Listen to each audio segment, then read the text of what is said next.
So I'll give you Alan, and he can tell you his stories. My name is Alan, and I'm an alcoholic. Alan. I'm going to try to go to see more than just myself. Um, so my sobriety date is May 31st of 2018. Brief history, because we all know how to get drunk, so I'm not really going to get into too much of what it was like. I'd rather get into what happened and what it's like now. But I was originally born in Houston, Texas. I moved to Pennsylvania when I was about 4. Both my parents were addicts and alcoholics, which made me what people like to call a crack baby, I guess. I was very small. So I kind of had a predisposition for this when I was born. I moved up here with my aunt and uncle when I was like between 4 and 5 years old, and I grew up in PA for all of my life. My alcoholism didn't really take off until I became a teenager. I would say mid to late teens years. I grew up in the middle of nowhere. There are more Amish people in my county, in my town, than there are regular people. There are more cows in my town than there are people. So we didn't really have a lot to do, rather than like pretty much, I guess, party. We drank a lot. That was kind of like a thing that once you hit a certain age, it's what you did. Where I grew up, I don't remember my prom. When I went to college, I did go to college. I didn't successfully complete college, but I tried. I went to an even smaller town that had a college in it, so that was great. So it went from small town, middle of nowhere, to small town, middle of nowhere with a college and people from all over the area. My drinking really picked up. I joined a fraternity. Hindsight being 2020, that didn't work out very well for me. And the next, I would say, decade of my life was kind of a blur.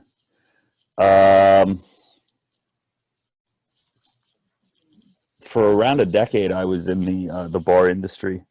I was a bar manager, a hotel and restaurant manager. My life was pretty much surrounded by alcohol and other extracurricular activities, we'll call them. And that's what I was about. That's what I did. That's how I saw myself. That's how I identified myself to other people. I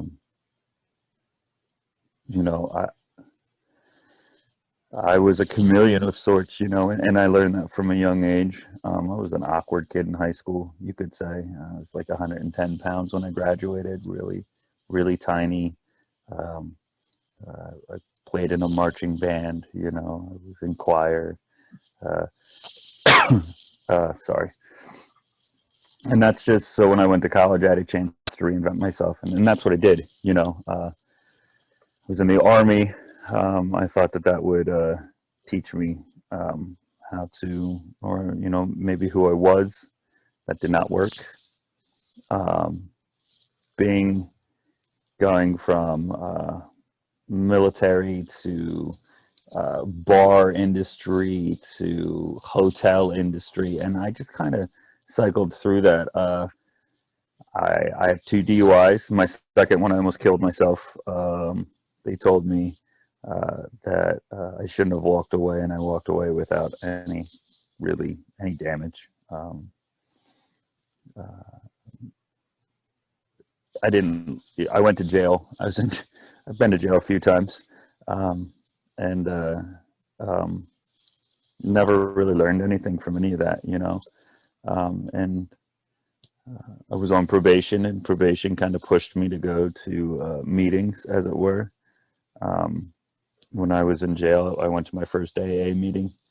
I couldn't really tell you what it was about. I don't really remember it at all, to be honest with you, but I know it planted a seed, because when I was ready to quit, it gave me a place to Google, you could say, because that's what I did. I Googled it. I remember my first meeting. I went to a men's meeting in my area, and it was different, we'll say. I was not ready to quit drinking. I just didn't want to get in trouble anymore. You know, I was with a girl, and she had pressured me into, you know, hey, Alan, you have a problem, and as pretty much every other person on the face of the planet had told me at some point. But I wasn't ready, and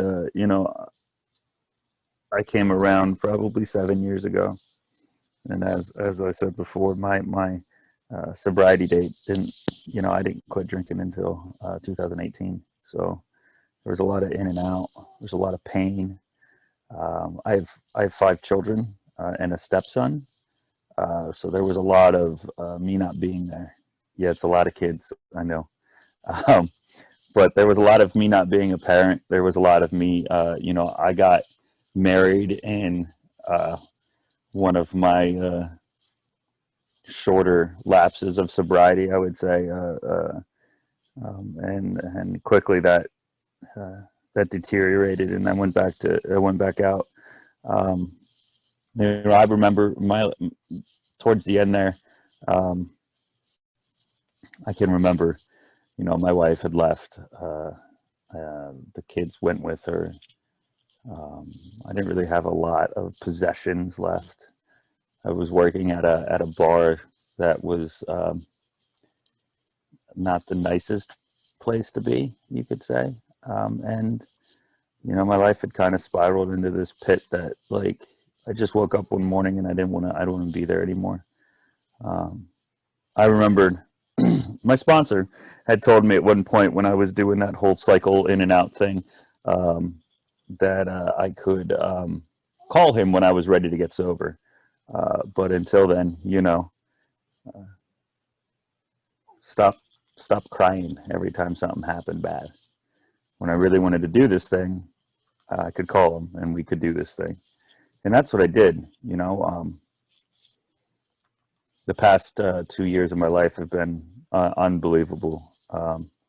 I've went through some very hard things in my sobriety, harder things than I've ever gone through while in active addiction. I remember the first, David talked about Pensy-Paw, and that's one of the things that saved my life, because one of the hardest things that I suffered with was the idea that I was never going to have fun again in sobriety. The thing that I saw was in my head, I had this vision of a bunch of old dudes sitting at a table, smoking cigarettes and drinking coffee and complaining about their lives. Like, that was I'd already been to AA, so I knew that wasn't what it was, but that's what I thought I was going to become. And I didn't want to be that guy. So I went to Pensy-Paw in the Cumberland Valley in Pennsylvania. It's kind of like Mechanicsburg area, I think. And it was a life-changing experience to see, 300 or 400 people, because I'd never really been to a convention yet. I'd only had a couple months sober of real sobriety. And I saw like 300 to 400 people were in age ranges of like 17 to 70. And every single one of them, it was like, they were super happy. And that was super annoying. And they all were having fun. And that was annoying. And because I was miserable, right? Because, like, I didn't do anything. I didn't talk to people. I didn't really, like, reach out to anyone. I wasn't hanging out with anyone, I was the reason that I was miserable. But as a typical alcoholic, I want to blame all my problems on somebody else. It's not my fault. It's your fault. So therefore, I was miserable because of you guys and not because of myself. And when I went there, man, my entire view of sobriety changed. I had so much fun, just so much fun. I can't even, if you've never been to a young people's conference, man, I encourage you to go. The Eastern Area Conference is in Pittsburgh at the end of March, and it's going to be awesome. And I'm really excited. My wife and I are going to go, and that's really cool. But I did that, I jumped right into service after that. You know, one of the cool things about YPA is it teaches you that being of service is super important. I jumped into service in our local PennCPA committee, you know, and then I jumped into service in our district, and you know, I started chairing meetings and taking commitments in multiple meetings, and that just kind of sunk the hook in even more and just reeled me in even more, because I couldn't, you know, I couldn't get enough then. You know, I went to a men's retreat, a big book retreat, and like 5 or 6 months later, and it just, you know, I just kept going. My son, my youngest son is about to be 6 months old, and he's the only child out of all my children that I've ever seen sober, born sober. He's the only one that I remember. And that's what this program can do for me. You know, it gives me the opportunity to experience things that I've never experienced, life-changing experiences. You know, I get to be there for all of my kids, for my wife. You know, I talked about how, you know, I've been through some rough things. My wife was diagnosed with cancer a couple months ago, about 2 months ago. And if it wasn't for this program, man, I don't know where I'd be, you know. I mean, I can tell you where I'd be. I wouldn't be on the computer at 10 o'clock at night talking to a bunch of people about how I stay sober on a day-to-day basis. I would be probably blacked out somewhere in an alley or doing something crazy. You know, that's where I would be. This program has given me a life beyond, it's, you know, my wildest dreams, and it talks about that, you know, in the 9-step promises. You know, I for me, my sobriety is centered around a few things that are very important. Constant communication with my sponsor and my sponsees, constant communication with good friends in sobriety, with my support circle, which is getting bigger by the day. You know, I know people from all across the country in sobriety, and that's so crazy to me. I have people that have reached out from other cities, states, you know, checking in on me after they hear what's going on, and it's so amazing to be a part of something that cool. You know, service work is huge for me.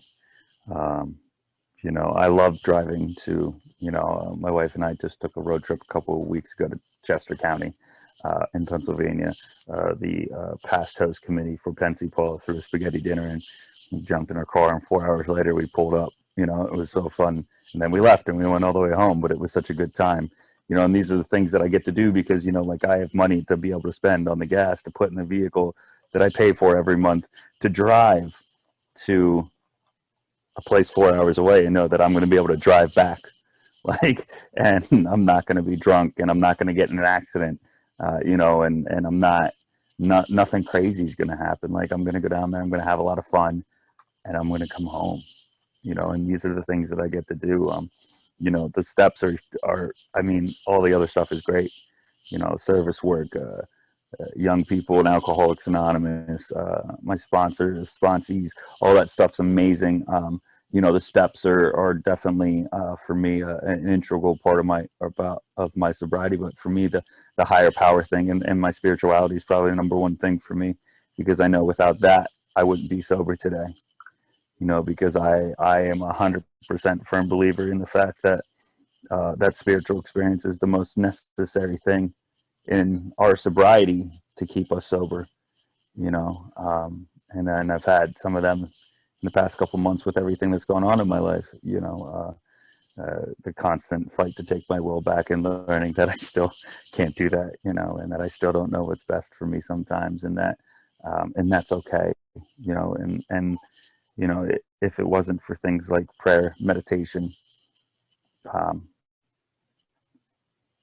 you know, those spiritual experiences that I have, prayer, meditation have been a big thing lately. You know,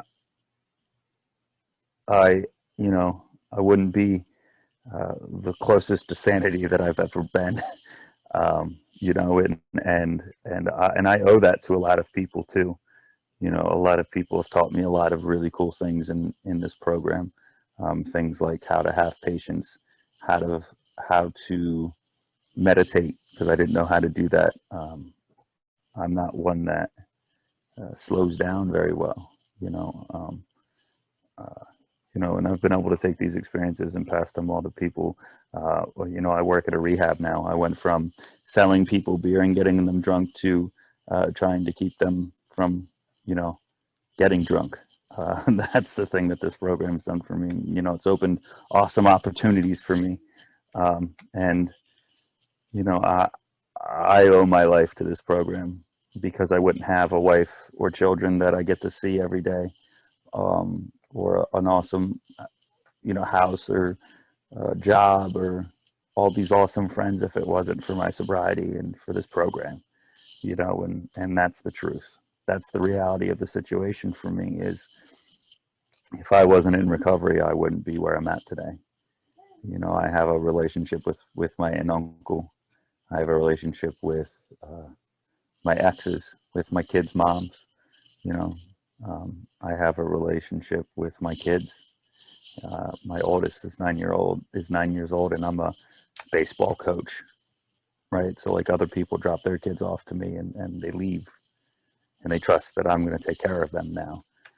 Before, I couldn't even get my own kids to get dropped off and with their mom to think that I was going to take care of them, and these are the great things that this program's given to me. And I will never stop trying to pay it back. Every time I work through a 4-step with a sponsee, every time I make a 12-step call, every time I go to work, every time, I go to a conference or go to a meeting or make coffee or chair a meeting or speak at a online meeting, anything is just one billionth of what this program has given me, and if I can have any effect on someone else the way that any one of the people in this program has given or affected me, man, then no matter what I do, it's always worth it, and I can't stress to anybody, 2 days, that's the coolest, I remember those days, and I can't tell you how amazing your life can become. And my life, the craziest part about all this is my life has just begun. I went back to school. I'm going to graduate next year. And like, I don't have to question if I'm going to graduate. Like, I know that I will graduate. Like, I made Dean's List last semester. I left school with my GPA at the last semester was a 0.08. So like 0.08 to Dean's List is a giant jump. And these are the cool things that like I have to look forward to, and I think the coolest thing, the coolest experiences that I get are to watch newcomers come in and see the light bulbs go off, and the smiles start to form, and you see them like 30 days, 60 days, 90 days, 6 months, 9 months, a year later, and you're just like, you can just see the happiness and the joy that's in them now, and that is so cool to watch, and my sponsor said the same thing to me, and I didn't understand it, but I get it now because I get to watch that, and I don't really know how to put it into words at how amazing this program is, but I think I hit my time limit, so that's all I have. Thank you so much for speaking. I forgot to mention that, let's see, what was I supposed to read? You might have noticed that it said the meeting was being recorded. We only recorded audio of the speaker with his permission, and eventually it will be available on our YouTube channel, and I'll post